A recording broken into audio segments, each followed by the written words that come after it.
मुलं डब्याला पोळी भाजी खाण्याचा कंटाळा करत असतील तर अगदी बिना झंझट 10 मिनिटांमध्ये हा लच्छेदार पराठा आपण तयार करून डब्याला देऊ शकतो। नमस्कार, मराठी कट्टा किचनमध्ये आपलं हार्दिक स्वागत आहे।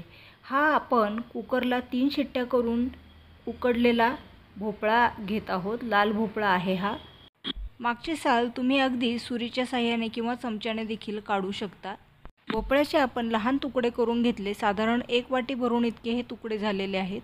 आता आपण याला मिक्सरला फिरून घेणार आहोत। मिक्सरला बारीक केल्यानंतर यामध्ये आलं लसणाची पेस्ट, हिरव्या मिरचीचा ठेचा हा बारीक करून घातलेला आहे। यामध्ये आपल्याला चवीनुसार मीठ, 1 चमचा तीळ, मूठभर कोथिंबीर बारीक चिरलेली आणि जितका बसेल तितका गव्हाचा आटा आपल्याला घालायचा आहे। पाणी न घालता आपल्याला हे पीठ मळून घ्यायचं आहे। बेसनामुळे आपला पराठा खुसखुशीत होणार आहे। पीठ चपातीप्रमाणे आपलं मळून झालेलं आहे।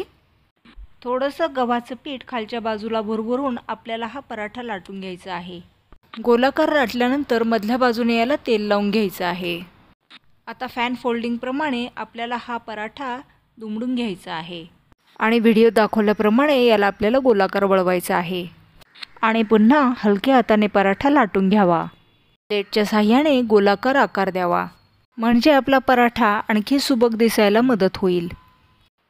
तेल किंवा तूप लावून आता हा खरपूस असा पराठा आपण भाजून घ्यायचा आहे, म्हणजे खूप सगळा पदर सुटलेला आणि भरपूर लेयर्स असलेला असा लच्छा पराठा आपला तयार होईल। असा पराठा डब्याला दिला तर मुलं डबा नक्कीच चाटून पुसून खातील। तेव्हा नक्की ट्राय करा। सबस्क्राईब करा मराठी कट्टा किचन आणि हा पराठा दह्याबरोबर सर्व करायला विसरू नका। आणि तुमच्या गावाचं नाव देखील कॉमेंट बॉक्समध्ये लिहायला विसरू नका।